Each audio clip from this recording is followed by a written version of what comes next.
Olá, meus amigos e minhas amigas, que a paz de Jesus esteja com todos nós.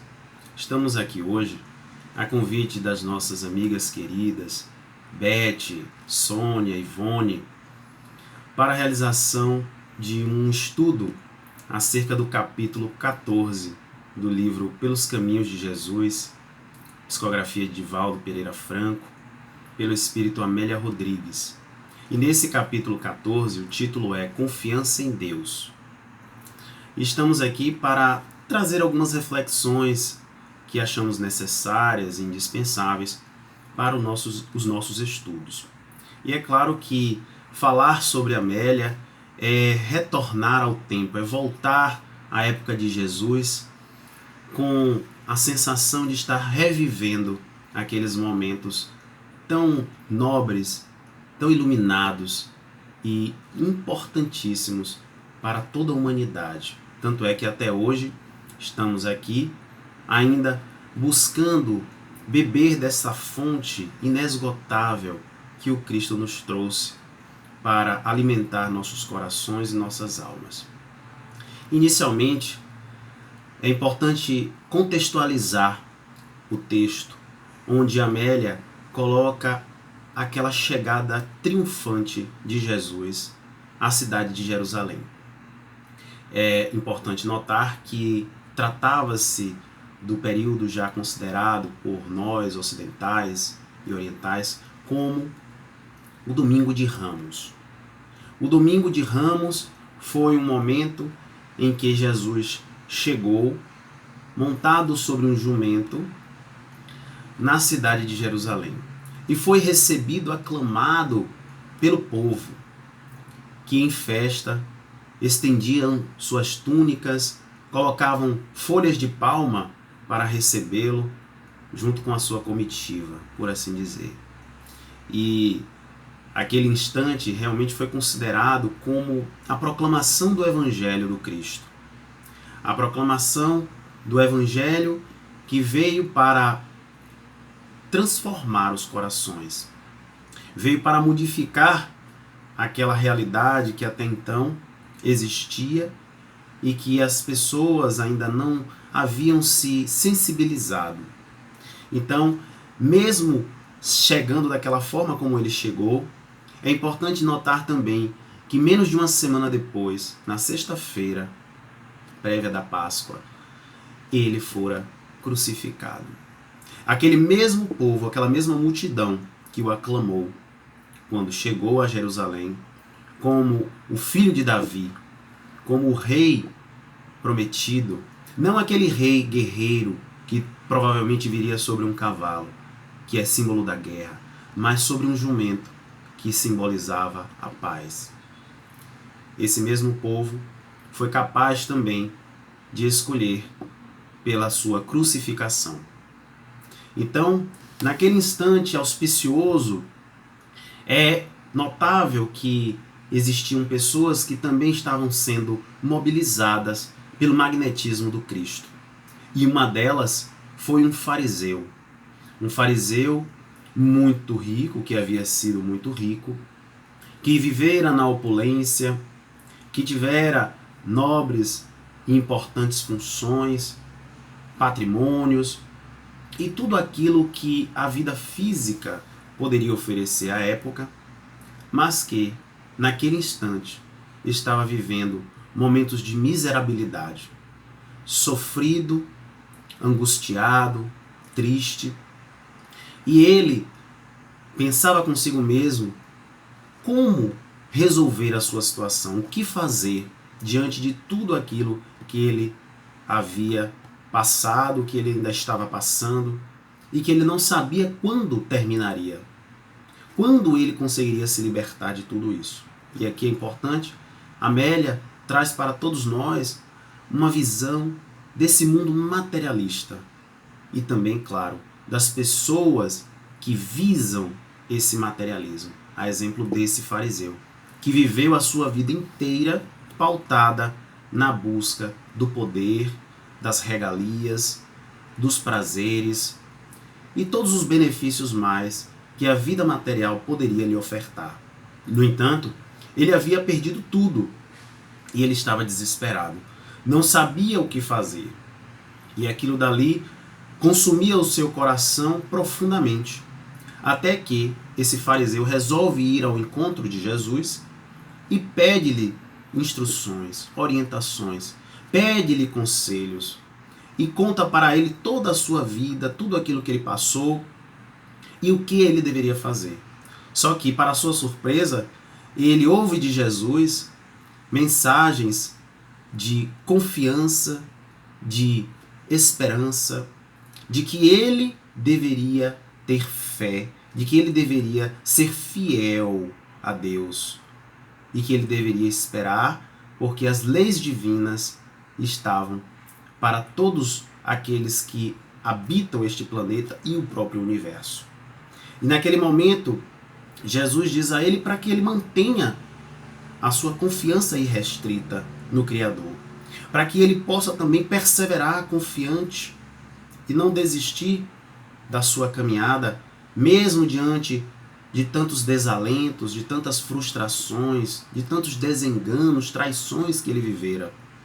E ele se surpreende e diz: é isso que eu devo esperar? É isso que eu tenho que fazer? Não reagir, me submeter e me entregar?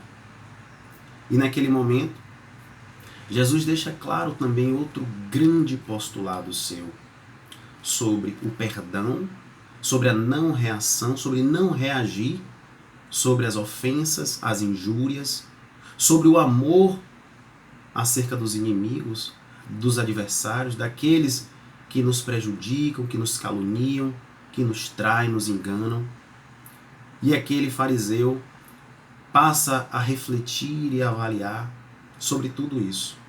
Jesus continua lhe dizendo que as leis universais expressam-se em trocas, mediante padrões de sintonia. Deixa claro também que ele atraiu aquilo tudo para ele. Deixa claro que a sua maneira de viver, a sua conduta, o seu comportamento foram relevantes e preponderantes para que ele viesse a enfrentar aquelas angústias, aquelas tristezas.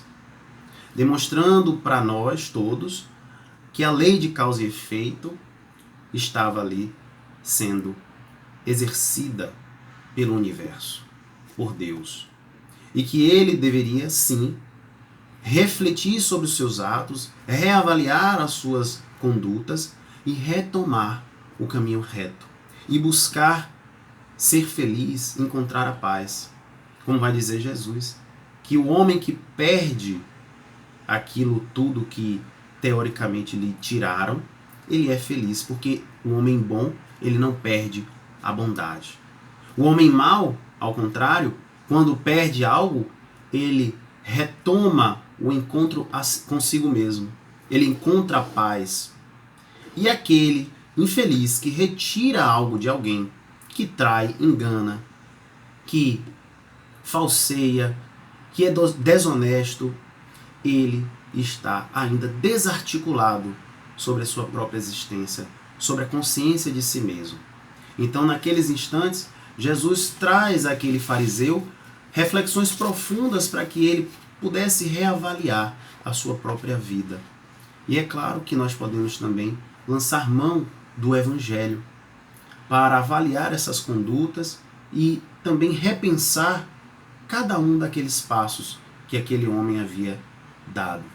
A respeito das aflições, por exemplo, do capítulo 15 do Evangelho segundo do capítulo 5 do Evangelho segundo o Espiritismo, onde Kardec fala sobre as causas atuais das aflições e vai nos dizer que a maior parte delas é fruto ainda do próprio caráter e da conduta daquele que suporta essas aflições.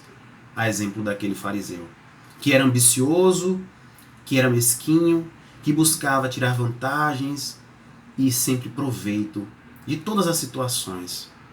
E é claro, alguém acabou fazendo isso com ele. Como Amélia vai dizer no texto, onde Jesus coloca que em algum momento, algum homem mau encontra outro homem mau, mais impiedoso ainda do que ele. fruto das suas ações, daquilo que ele atraiu, daquilo que ele buscou para si. Como ele vai nos falar sobre a lei de atração, sobre a frequência que nós estamos emanando para o universo, para nós, para o mundo, para qualquer um que esteja ao nosso lado. Então é importante rever todos esses pensamentos, assim como Jesus colocou para aquele fariseu. Assim como também no capítulo 9, bem-aventurados os que são brandos e pacíficos, está no Evangelho, nos fala sobre a importância dos bens do céu, mas que mesmo à espera desses bens do céu, o homem também precisa dos bens da terra para poder viver. Mas o importante, o cuidado que o homem tem que dar é não dar tanta importância, não ter tanto apego aos bens físicos, aos bens materiais, que acabam lhe deixando cegos, perdidos, né? Envolvidos nas paixões, em tudo aquilo que desvia do caminho da iluminação, do crescimento moral, desse aprendizado que é natural e que acontece com todos nós que desejamos realmente nos aperfeiçoar.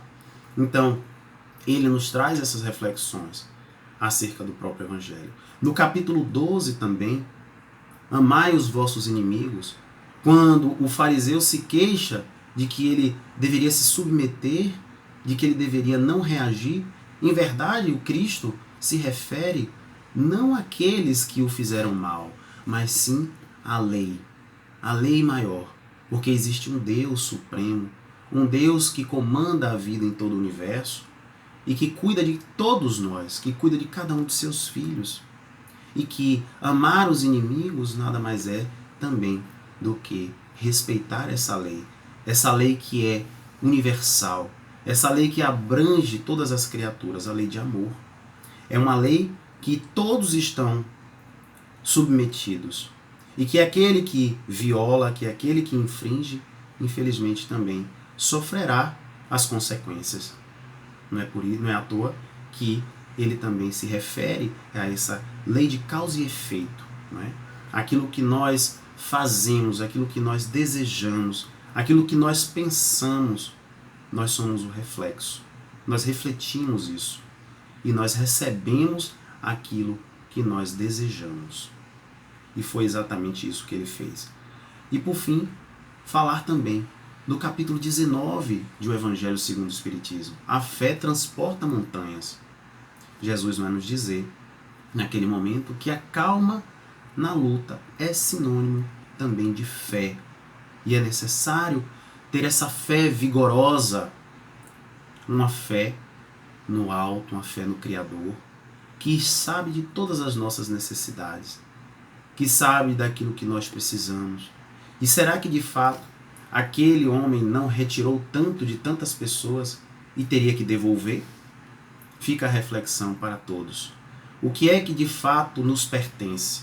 O que é que realmente nós estamos acumulando em nossas bagagens? Aquilo que nós estamos buscando também. Qual é o nosso propósito hoje de vida? Será que estamos com vistas à vida física exclusivamente?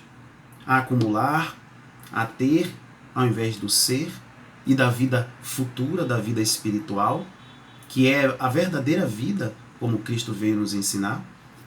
Então que nós possamos reavaliar também todos esses comportamentos que nos envolvem, que nos toca a todos, e lembrar sempre que estamos sob o comando supremo do nosso Pai Maior, que Deus está acompanhando cada um dos nossos passos e sabe sim que existem pessoas, existem almas, existem espíritos, corações que ainda não conseguiram realizar as transformações morais indispensáveis para realinhar e reajustar os seus caminhos, para retomar o progresso moral e intelectual, e que esses apegos relacionados à vida transitória só nos fazem aumentar ainda mais o sofrimento. Um sofrimento esse que é típico do planeta em que vivemos, mas que todos nós podemos suavizá-lo com essa confiança, com essa fidelidade a Deus, através da fé, sempre voltada para o bem, a fé onde não há qualquer outro interesse senão o bem, o amor e o progresso de todos nós. Então, meus irmãos, que possamos nos debruçar sobre esses estudos e refletir também a respeito desses ensinamentos do Cristo e da nossa querida Amélia Rodrigues nesta obra maravilhosa. Muita paz para todos, que Jesus nos abençoe hoje, agora e sempre. Que assim seja.